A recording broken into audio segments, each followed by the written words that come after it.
So ayan, ito yung ating nabiling labong o bamboo shoot.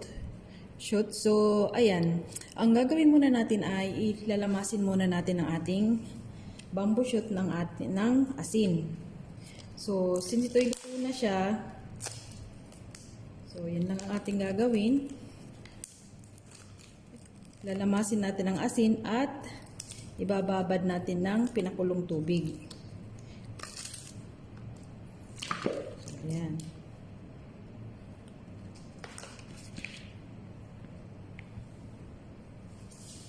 Lagyan lang din natin ng asin.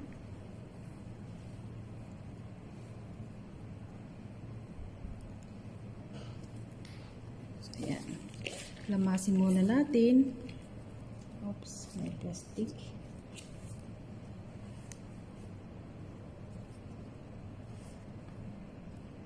Plastic.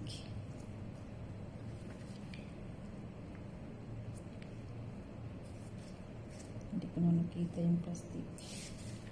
Okay.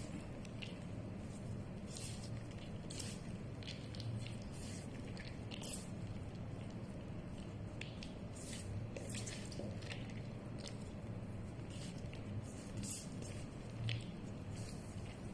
ngayon, nalamas na natin ang asin. So, ngayon, ang gagawin naman natin ay ibababad natin sa ating pinakulong tubig.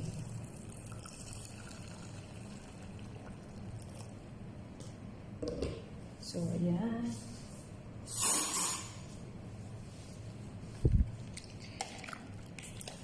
So, hayaan muna nating mababad siya ng mga 1 to 2 minutes o hanggang matapos lang natin i-prepare yung ibang ingredients ng ating ginataang labong with shrimp at malunggay.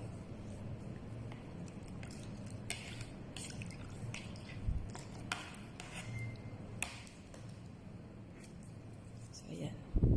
So, ngayon, prepare naman natin yung ibang ingredients. So, ayan. After 2 minutes ng ating pagbabad ng ating labong sa mainit na tubig. So, ngayon, tatanggalin natin yung ating tubig. Ayan. So, ayan. Ito na yung ating labong.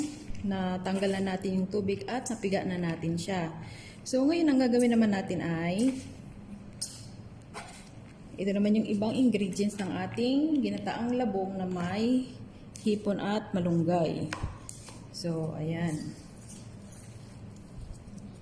So, meron tayong malunggay.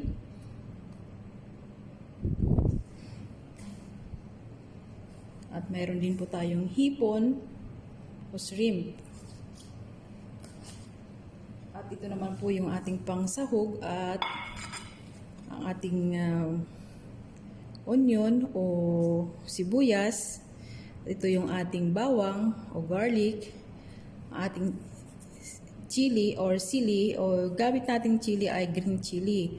So, 3 piraso to. So, yung isa, hiniwa-hiwa natin ng maliliit. So, instead na red dapat, kasi wala tayong red ngayon na chili. So, itong green lang ating gagamitin. At meron din po tayong ginger or luya. So, ayan.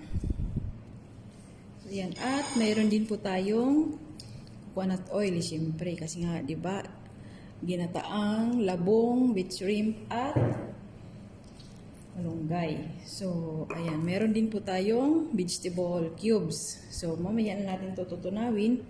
At ito na po yung lahat ng ating mga ingredients para sa ating ginataang labong with shrimp at malunggay. So, ayan.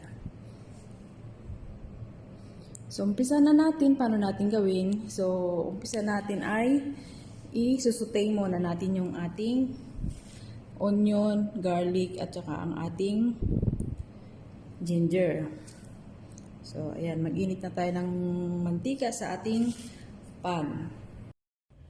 So, ayan. Nakapagpainit na po tayo ng ating pan. So, maglalagay lang po tayo ng mga 1 tablespoon ng ating oil.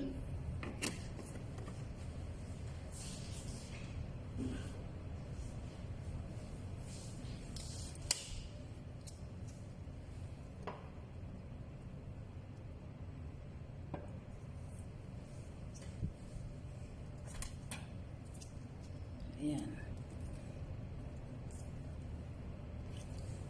So, ayan. Mainit na yung ating pan at saka ang ating oil. So, ilalagay muna natin ang ating sibuyas.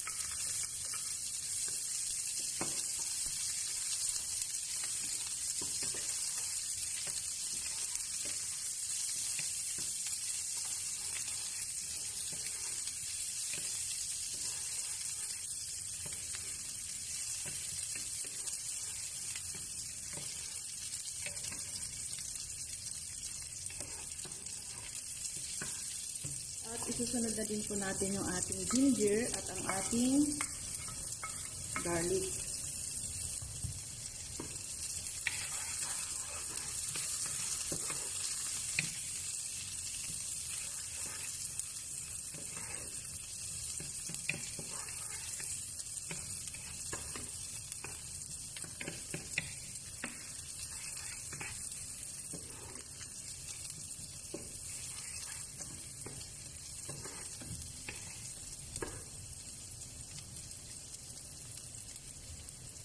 So ngayon, ilalagay na po natin yung ating labong.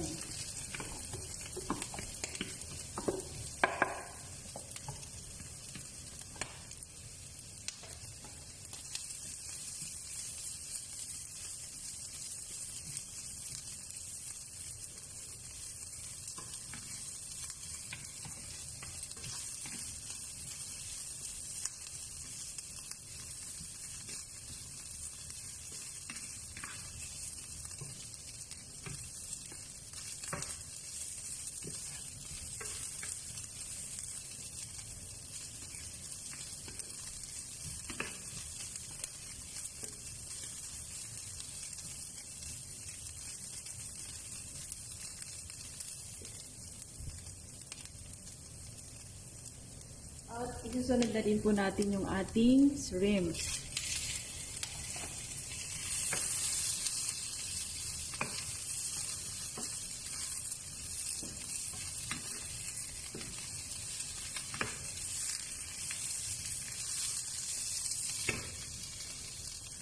At ang ating malunggay.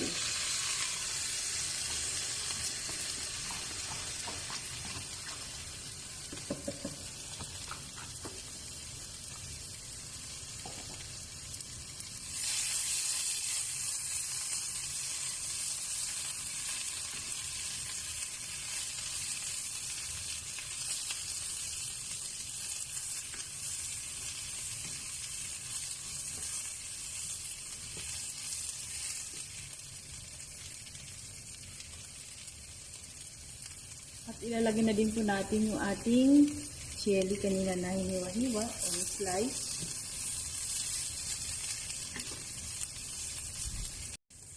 So ngayon, ilalagay naman natin yung ating gata. So yung ating coconut milk.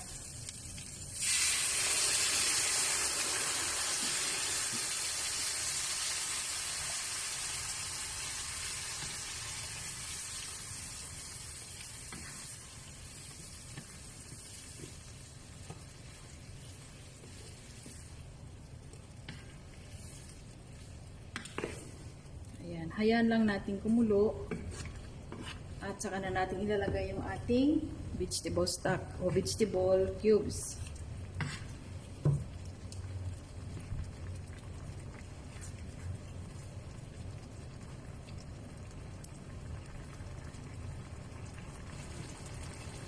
So ayan, tatakpan muna natin siya at hayaan natin kumulo.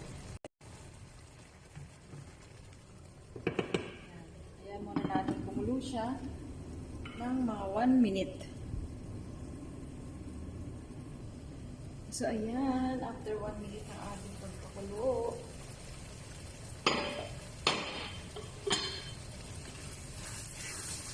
Ayan siya.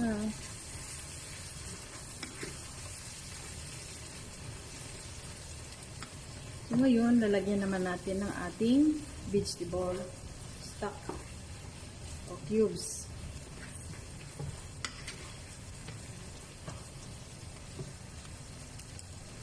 So, hindi na natin tutunawin siya. So, diretso na natin ilalagay dito sa ating gulay.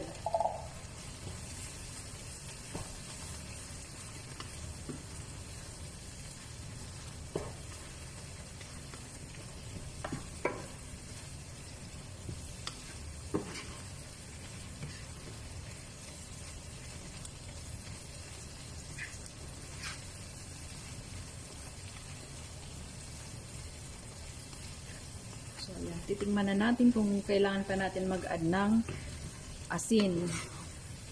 O, sakto na yung lasa niya. So, ayan. Titikman na natin.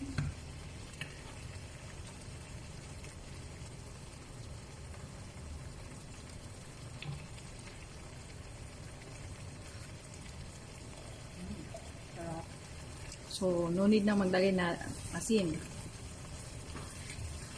So, ayan, i-simmer lang natin ng mga 1 minute ulit at tapos na yung ating ginataang labong na may shrimp at malunggay. So, ayan. Lalagay na natin yung dalawang sili.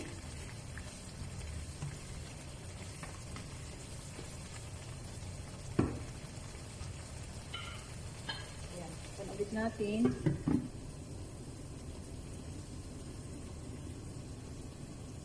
Ayan, after 1 minute, ito na yung ating ginataang labong na may hipon at malunggay. Kain na